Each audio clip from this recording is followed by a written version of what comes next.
Welcome to chapter 44 of the book of Genesis, Joseph's cup. I'll read a little in the Greek and we'll go through the chapter. Ke enatila to Iosif to epi tis ikias avtu legon. Plisate tus marasipos ton anthropon vromaton.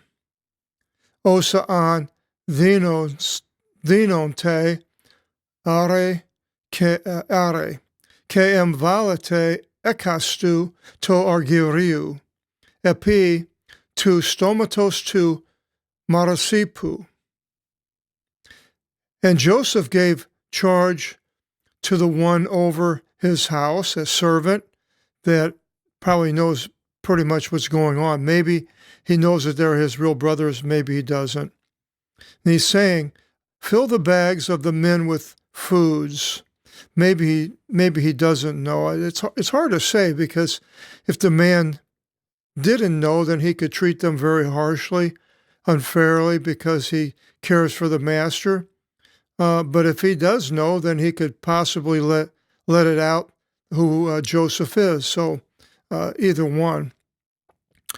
So he says, fill the bags of the men with foods, as much as they should be able to lift away, and put in each the silver at the mouth of the bag. That is the silver that they brought to buy.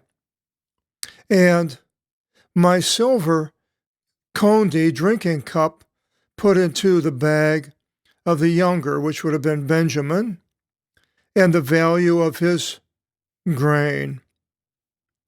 And it happened according to the word of Joseph, as he said. In the morning, light shone through, and the men were sent, they and their donkeys. And of their going forth, the city, not at a far distance, and Joseph said to the one over his house, in rising up, pursue after the men, and you shall overtake them. And you shall say to them, for what reason did you recompense bad for good? Why did you steal my silver drinking cup? Well, this attendant of Joseph's can be very confused if he doesn't know what's going on. It sounds like Joseph setting these men up for something bad. And if the attendant was somebody with a good conscience, he may not think that was the right thing to do.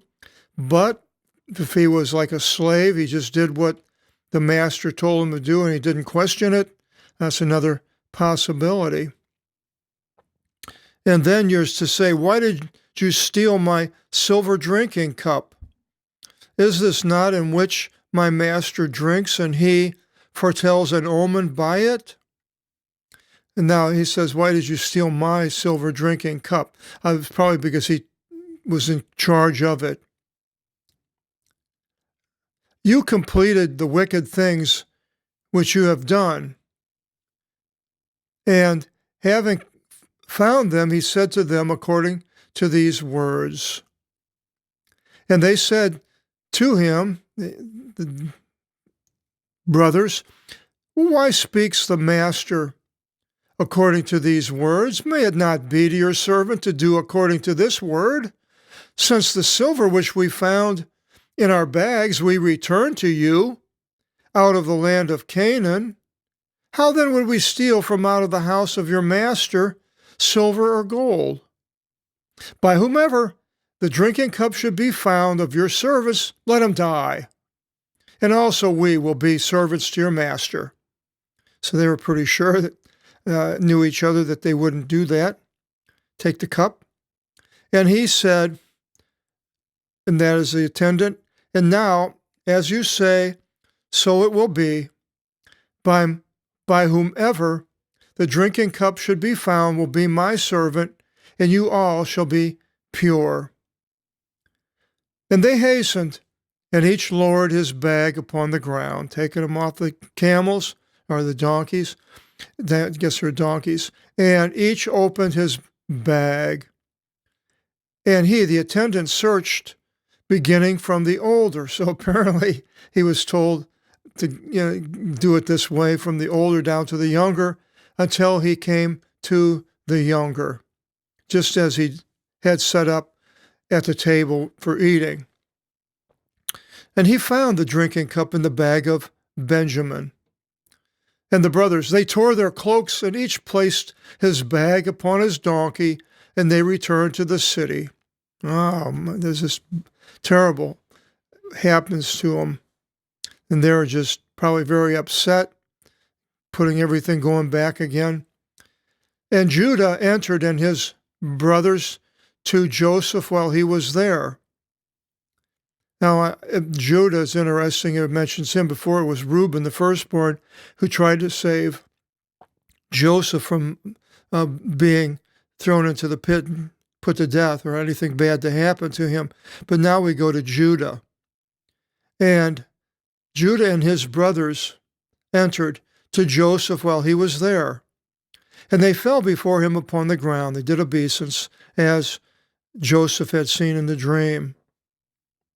And Joseph said to them, "What is this thing you did?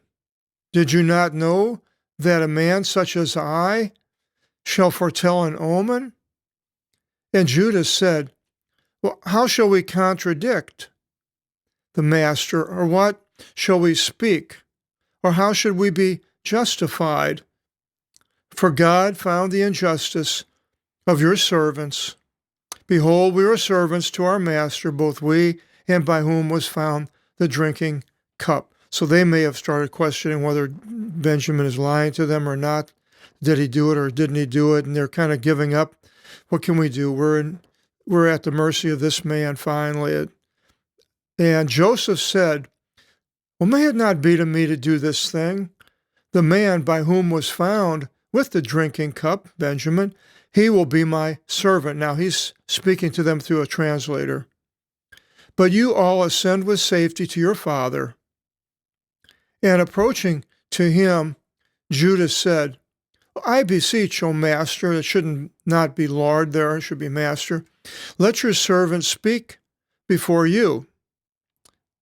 Judah says, "And you should not be enraged with your servant, for you are after Pharaoh. We don't want to get you upset or mad. You're right after Pharaoh. He was at the highest level.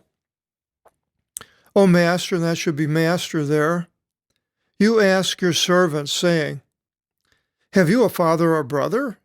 And we said to the master, 'There is to us a father, an older man, and a younger child in his old age, and his brother died, and he alone was left behind of his mother, and his father loved him.'" Well, now Judah's saying that he died, which was a lie. "And you said to your servants, 'Lead him to me, and I will care for him.' And we said to the master, 'Well, the child is not able to leave his father, and if he should leave the father will die.' And you said to us, your servants, 'If your younger brother does not go down with you, you shall not proceed to see my face.'" Now Simeon had been in the prison. "And it happened when we ascended to your servant, our father," as Jacob, "we reported to him the words of our master, Joseph. And our father, Jacob, said, 'Proceed again and buy for us a small amount of foods.' And we said, 'Well, we will not be able to go down, but if then our younger brother goes down with us, we will go down, for not will we be able to see the face of the man, if our younger brother is not being with us.' And our father, your servant, Jacob, said to us, 'You know that my wife bore two to me.'" Now he's mentioning his wife, with Rachel as his favorite. "And the one went forth from me, and you said that he was devoured by wild beasts." So now Joseph is hearing what they said, how they deceived the father. "And I did not see him as far as now. If then you should take also this one from my face," that is Benjamin, "and comes to pass to him an infirmity in the way, then know that you will lead me in old age with distress into Hades. Now then, if I should enter," and now is back to Judah, "now then, if I, Judah, should enter to your servant and our father, and the child should not be with us, then know his life depends on this one's life." So he's showing that the father his life depends on the child. And it will be in his seeing the child not being with us, as Joseph, that he will come, that Jacob, seeing that the child, when they come back, is not with him, he will come to an end, our father. "And your servants will lead the old age of your servant and our father," that is Jacob, "with distress into Hades.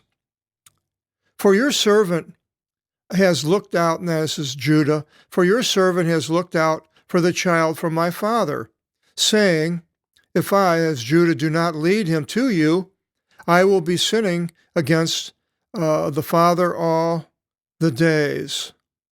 That should probably be taken out my and made it the. "Now then, I will remain to you as a servant instead of the child," that is, if he would allow it, "as a domestic servant of my master. But let the child ascend with the brothers. For how shall I ascend to the father of the child, with his not being with us, that I should not see the bad things which will find my father? Have mercy, and let me stay, and let Benjamin go." Well, we'll find out the result in chapter 45, and it's interesting. I believe one of the most interesting chapters of the Bible, one of my favorites in the Old Testament anyway. Hope you'll join us in our next video seminar. Until then, God bless.